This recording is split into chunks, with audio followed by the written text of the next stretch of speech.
বাংলাদেশ বেতার রাজশাহী স্থানীয় সংবাদ পড়ছি মোহাম্মদ শহীদুল হক সোহেল। অন্তর্বর্তীকালীন সরকারের প্রধান উপদেষ্টা শান্তিতে নোবেল বিজয়ী অর্থনীতিবিদ ড মোহাম্মদ ইউনুস ভারতের রাজধানী নয়াদিল্লিতে আয়োজন করা তৃতীয় voice of the global south সামিটে যোগ দিয়েছেন। অন্তর্বর্তীকালীন সরকার প্রধান হিসেবে শপথ নেওয়ার পর এটি তার প্রথম বৈশ্বিক কোনো অনুষ্ঠান। আজ সকাল 10:30টায় ঢাকা থেকে ভার্চুয়াল উপায়ে এই বৈঠকে যোগ দেন তিনি। এর আগে এই সামিটে যোগ দিতে ড মোহাম্মদ ইউনুসকে আনুষ্ঠানিক আমন্ত্রণ জানান ভারতের প্রধানমন্ত্রী নরেন্দ্র মোদী। গতকাল প্রধান উপদেষ্টা ড মোহাম্মদ ইউনুসের সঙ্গে ফোনালাপে নরেন্দ্র মোদী এই আমন্ত্রণ জানান।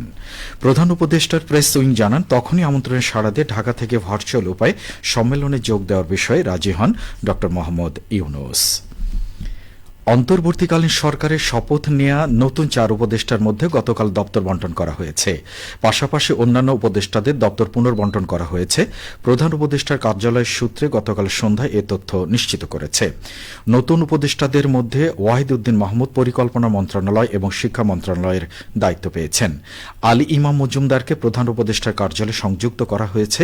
মোহাম্মদ ফাউজুল কবির খান বিদ্যুৎ, জ্বালানি ও খনিজ সম্পদ মন্ত্রণালয়, সড়ক পরিবহন ও সেতু মন্ত্রণালয় এবং রেলপথ মন্ত্রণালয় এবং লেফটেন্যান্ট জেনারেল অবসরপ্রাপ্ত জাহাঙ্গীর আলম চৌধুরীকে দেওয়া হয়েছে স্বরাষ্ট্র ও কৃষি মন্ত্রণালয়।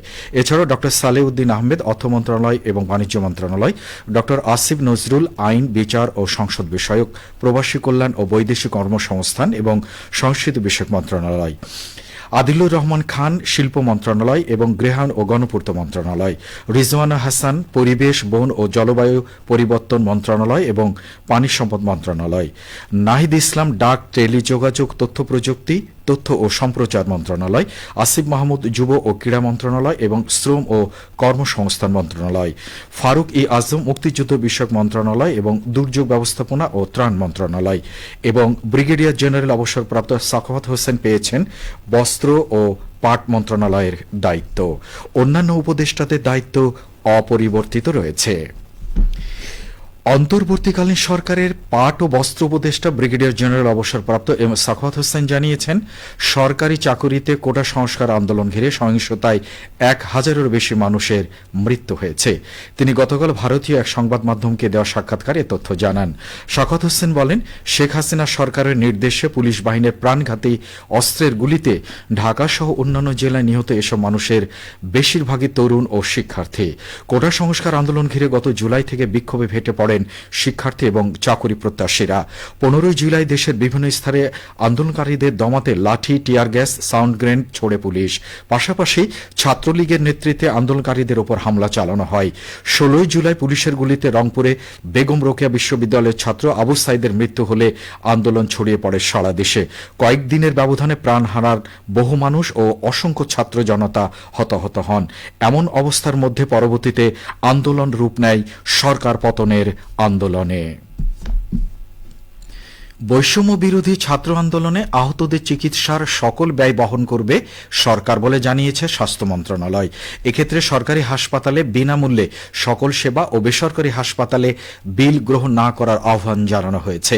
আজ স্বাস্থ্যসেবা বিভাগের সচিব মোহাম্মদ জাহাঙ্গীর আলম স্বাক্ষরিত এক সংবাদ বিজ্ঞপ্তিতে এ তথ্য জানানো হয়েছে। বিজ্ঞপ্তিতে বলা হয়, বৈষম্য বিরোধী ছাত্র আন্দোলনে যে সকল ছাত্র জনতা আহত হয়েছেন সরকারি হাসপাতালে তাদের বিনামূল্যে চিকিৎসা সহ যাবতীয় চিকিৎসা ব্যয় সরকার বহন করবে। অপরদিকে বেসরকারি মেডিকেল কলেজ হাসপাতাল, বেসরকারি হাসপাতাল ও ক্লিনিকগুলোতে বৈষম্য বিরোধী ছাত্র আন্দোলনে আহত ছাত্র জনতার চিকিৎসা বিল গ্রহণ না করার জন্য অনুরোধ জানানো হয়েছে।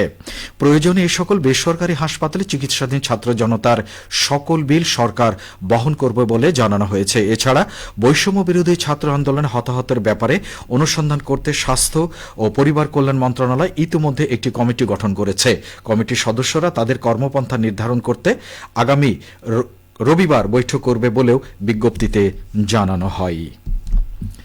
রাজশাহীতে বাড়ি বাড়ি হামলা, ভাঙচুর, লুটপাট ও গুলিবর্ষণের অভিযোগে আওয়ামী লীগ ও যুবলীগের 71 নেতাকর্মীর বিরুদ্ধে মামলা দায়ের করা হয়েছে। গতকাল রাতে নগরীর বোয়ালিয়া থানা বিএনপির সাধারণ সম্পাদক ও রাজশাহী সিটি কর্পোরেশনের 13 নম্বর ওয়ার্ডের সাবেক কাউন্সিলর রবিউল আলম মিলু বোয়ালিয়া মডেল থানায় মামলাটি দায়ের করেন।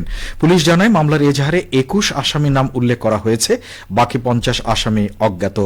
এজাহারে বলা হয় গত ২২ জুলাই বেলা ১২টার দিকে আসামিরা দেশীয় অস্ত্র, হাঁসুয়া, রামদা, চাইনিজ কোড়াল, চাকু, জিআই পাইপ ও আগ্নেয়াস্ত্র নিয়ে তার ৬০ তলার বাড়িতে অতর্কিতে হামলা করে। এ সময় আসামিরা বাড়ির ভেতরে প্রবেশ করে ইলেকট্রনিক সামগ্রী সহ ব্যবহৃত পণ্য লুট ও ভাঙচুর এবং আগ্নেয়াস্ত্র থেকে গুলিবর্ষণ করে। সবশেষে আবহাওয়া। আজ দুপুর ২টোয় রাজশাহীতে তাপমাত্রা ছিল ৩০ ডিগ্রি সেলসিয়াস। এ সময় বাতাসে আপেক্ষিক আর্দ্রতার পরিমাণ ছিল ৬২%।